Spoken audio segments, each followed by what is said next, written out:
வணக்கம். என் பேர் doctor SP Nisha. நான் ஒரு ஹோமியோபதி மருத்துவர். கடந்த 2006ல இருந்து நான் ஹோமியோபதி பிராக்டிஸ் பண்றேன்.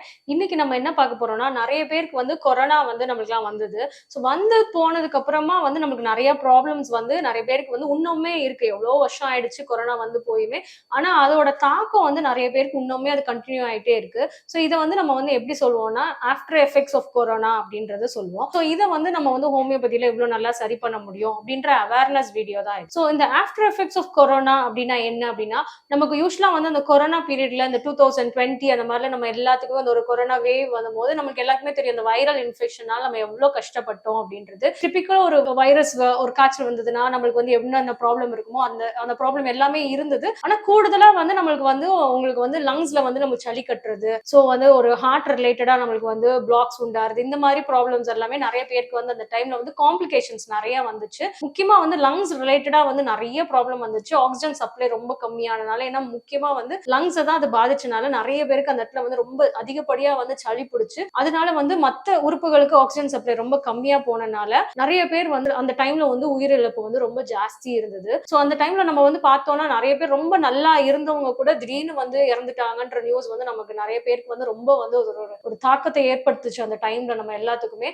சோ அந்த மாதிரி பார்க்கும்போது இந்த அந்த ஃபேஸ் நம்ம கடந்து வந்தாலுமே இந்த கொரோனால ஏதோ ஒரு விதத்துல வந்து நம்மளுக்கு வந்து தெரிஞ்சோ தெரியாமையோ நம்ம வந்து அஃபெக்ட் ஆயிருப்போம். கண்டிப்பா வந்து இந்த கொரோனா வந்து நம்மளுக்கு வந்து போயிருக்கும். அந்த கொரோனா வைரஸ் வந்து நம்ம உடம்புல வந்து ஒரு சின்னதா வந்து ஒரு தலைவலியோ காய்ச்சலோ லைட்டாவது வந்து போயிருக்கும். இம்யூனிட்டி நல்லா இருந்தவங்களுக்கு லைட்டா வந்து போனதே தெரியாத அளவுக்கு இருக்கும். சில பேருக்கு ரொம்ப இம்யூனிட்டி கம்மியா இருந்தவங்களுக்கு, ஏற்கனவே வந்து ஹார்ட் ப்ராப்ளம் இருக்கவங்களுக்கு, லங்ஸ்ல ப்ராப்ளம் இருக்கவங்களுக்கு, சுகர் இருக்கவங்களுக்கு, பிரஷர் இருக்கவங்களுக்கு, ஏற்கனவே வந்து கிட்னி ப்ராப்ளம் இருக்கு, இந்த மாதிரி ப்ராப்ளத்தோட இருக்கவங்களுக்கு கொரோனா வரும்போது அதோட தாக்கம் ரொம்ப ஜாஸ்தி இருந்தது. கொரோனா வந்து போனதுக்கு அப்புறமா டயபெட்டிஸ் வந்து கொஞ்சம் அன்கண்ட்ரோலபிளா இருக்கிற மாதிரி, இல்லாட்டி ஒரு நர்வ் ப்ராப்ளம் அவங்களுக்கு இருந்திருக்கு, ஏதோ ஒரு தலைவலியோ இல்லாட்டி தூக்கமின்மையோ இருந்திருக்கு, இல்ல வந்து ஒரு படபடப்பு, ஒரு பார்க்கின்சன்ஸ் மாதிரி ஒரு ஸ்டார்டிங் ஸ்டேஜ்ல இருந்தாங்கன்னா, இந்த கொரோனாவோட தாக்கத்தினால சில பேருக்கு வந்து இந்த தொந்தரவு வந்து ரொம்ப 10 மடங்கா வந்து அதிகப்படியா வந்து ஜாஸ்தியான மாதிரி கூட சில பேருக்கு இருக்கு. சோ இது வந்து என்ன ரீசன் அப்படின்னு நம்ம பார்த்தோம்னா, நம்ம உடம்பு வந்து அது வீக் ஆக்கிடுச்சு. இந்த கொரோனா வைரஸ் வந்து நம்ம உடம்பு வந்து ரொம்ப வீக் ஆக்குனனால நம்மளுக்கு வந்து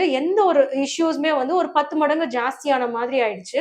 சோ அது வந்து நமக்கு வந்து அந்த ஏதோ வந்து ஒரு பார்க்கின்சன்ஸ் இருக்கிறாங்க. இப்போ ஒரு ஃபார் எக்ஸாம்பிள் ஒருத்தவங்க வந்து ஒரு ஏஜ்டு பீப்புள் ஒரு 60க்கு மேல இருக்கவங்களுக்கு மைல்டு ஃபர்ஸ்ட் ஸ்டேஜ் ஆஃப் பார்க்கின்சன்ஸ்ல இருக்கிறாங்க அப்படின்னா, கொரோனானால ரொம்ப அதிகப்படியா பாதிப்படைஞ்சு அவங்க வந்து ஃபார் எக்ஸாம்பிள் அட்மிட் ஆகிற அளவுக்கு போனாங்க ஹாஸ்பிட்டல்ல. ஒரு ப்ரொலாங்டா ஒரு வாரத்துக்கு அந்த மாதிரி வந்து இன்டென்சிவ் கேர்ல இருந்துட்டு வெளியே வந்திருக்காங்க அப்படின்னா, அவங்களோட உடம்புல இருக்க சக்தி எல்லாமே வந்து ரொம்ப ட்ரெயின் ஆயிருக்கும். ஸோ அதனால என்ன ஆயிருக்கும்னா, ஏற்கனவே அவங்களுக்கு இருக்க அந்த கோமார்பிடிட்டின்னு சொல்லுவோம். இந்த மாதிரி ஏதோ ஹைப்பர் டென்ஷனோ டயபெட்டிஸோ உங்களுக்கு இந்த நர்வ் ப்ராப்ளமோ எது இருந்தாலும் இது வந்து ஒரு 10 மடங்கு வந்து ஜாஸ்தியான மாதிரி ஆயிடுது. ஸோ இந்த கொரோனா வந்ததுக்கு அப்புறமா சில பேர் வீசிங்கே இல்லாதவங்களுக்கு கூட நிறைய பேருக்கு வீசிங் வந்திருக்கு. இதுக்கப்புறமா நிறைய நுரையீரல் சம்பந்தமான ப்ராப்ளம், ஹார்ட் சம்பந்தமான ப்ராப்ளம்ஸ் வந்து நிறைய வந்து கூடுதல் ஆயிருக்கு. இப்போ ரீசெண்டா இந்த கொரோனா டைமுக்கு அப்புறமா இதெல்லாமே இந்த நோயோட தாக்கத்தினாலதான், அதோட எஃபெக்ட்ஸ் காம்ப்ளிகேஷன்ஸ் தான் இது. ஒவ்வொருத்தவங்களுக்கும் ஒவ்வொரு மாதிரி இருக்கு. சில பேருக்கு வந்து எனக்கு வந்து தலைவலி வந்து கூடியிருக்கு அப்படின்னு சொல்லுவாங்க. சில பேருக்கு ஏற்கனவே வந்து தலை சுத்தல் இருந்தது அப்படின்னு கொரோனா டைமுக்கு அப்புறமா வர்றது வந்து எனக்கு தலை சுத்தல் வந்து ரொம்ப கூடியிருக்கு அப்படின்னு சொல்றாங்க.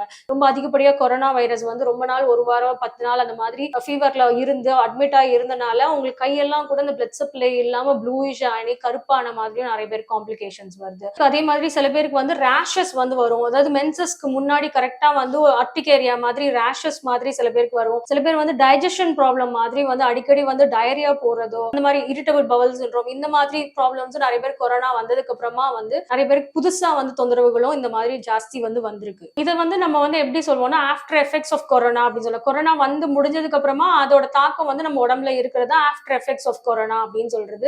இது வந்து நம்ம ஹோமியோபதியில எப்படி சரி பண்ணுவோம்னா, சோ எந்த மாதிரி அவங்களுக்கு தொந்தரவுகள் இருக்கு, எப்பப்பெல்லாம் வருது, எந்த சமயம்லாம் இது வந்து அவங்களுக்கு ஜாஸ்தி ஆகுது, எந்த நிலைமையில போய் இருக்காங்க, எந்த எந்த டிசீஸ் என்ன காம்ப்ளிகேஷன்ல இருக்காங்க அப்படின்றத பார்த்து அதை வந்து ரிவர்ஸ் பண்றதுக்கு ஹோமியோபதியில ஒவ்வொருத்தவங்களுக்கு இண்டிவிஜுவலைஸ்டா வந்து மெடிசின்ஸ் இருக்கு. சோ சில பேர் வந்து தலை சுத்தல் அதிகமா இருக்கு அப்படின்னா அதுக்கேத்த மாதிரி கொரோனாவோட காம்ப்ளிகேஷன் காம்ப்ளிகேஷன்ஸ்க்கு அப்புறம் அப்படின்னு நினைக்கிறாங்க, கொரோனா டைமுக்கு அப்புறம் தான் எனக்கு இது கூடி இருக்கு அப்படின்னு நினைக்கிறாங்கன்னா அதுக்கேற்ற மாதிரி மெடிசன்ஸ் கொடுக்கும் போது அவங்களுக்கு அந்த தலை சுத்தலோ அவங்களுக்கு வந்து தலைவலியோ அந்த பார்க்கின்சன்ஸ்னால கை நடுக்குமோ இது எல்லாமே வந்து உங்களுக்கு கம்மியாகுது. அதே மாதிரி இந்த ஹோமியோபதி மாத்திரை சாப்பிடும் போது உங்களுக்கு உணவு கட்டுப்பாடும் எதுவுமே கிடையாது. ஸோ வந்து நம்ம என்ன பண்றோம்னா உங்களுக்கு இருக்க தொந்தரவு வந்து உங்களுக்கு சரி பண்றதுக்கு உங்களுக்கு ஸ்ட்ரென்தனிங் மெடிசன்ஸ் தான் கொடுப்போம். இப்போ வந்து உங்களுக்கு வந்து பார்க்கின்சன்ஸ் இருக்கு, அல்ஜிமர்ஸ் இருக்கு, இல்ல வந்து உங்களுக்கு ஹைப்பர் டென்ஷன் இருக்கு, பிளட்ல வந்து நிறைய பிளாக்ஸ் இருக்கு. ஸோ இந்த மாதிரி இருக்குன்னா இந்த பிளட்ல வந்து பிளாக்ஸை டிசால்வ் பண்றதுக்கோ இல்லாட்டி வந்து உங்களுக்கு ஹைப்பர் டென்ஷனுக்கு வந்து அந்த இவ்வளோ ஜாஸ்தியானதுக்கு என்ன ரீசன், என்ன ப்ராப்ளம், லிவர் எதுவும் அஃபெக்ட் ஆயிருக்கா, ஸோ என்ன காம்ப்ளிகேஷன்ஸ்னால கொரோனாக்கு அப்புறமா உங்களுக்கு இந்த ப்ராப்ளம் வந்திருக்குதுன்றத பார்த்து அதை ரிவர்ஸ் பண்றதுக்கு உள்ள ஸ்ட்ரென்தனிங் மெடிசன்ஸ் கொடுக்கும் போது உங்களுக்கு வந்து ரொம்ப நல்லா ரிசால்வ் ஆகுது, நல்லா ரெஸ்பாண்ட் ஆறாங்க பேஷண்ட்ஸ் எல்லாருமே. இந்த தொந்தரவுல இருந்து எவ்வளவு நாள் வந்து நம்மளுக்கு இந்த தொந்தரவோடயே வாழ்றதுக்கு பதிலா நம்ம வந்து அதை ரிவர்ஸ் பண்ணி நம்ம ஆரோக்கியமா வாழ்றதுக்கு தான் வந்து ஹோமியோபதியோட மெடிசன்ஸோட முக்கியமான நோக்கமே. ஸோ இது ரிலேட்டடா இந்த ஆஃப்டர் எஃபெக்ட்ஸ் ஆஃப் கொரோனா ரிலேட்டடா உங்களுக்கு ஏதாவது டவுட்ஸ் இருந்ததுன்னா நீங்க கமெண்ட் செக்ஷன்ல கொடுங்க, நான் கண்டிப்பா ரிப்ளை பண்றேன். நன்றி, வணக்கம்.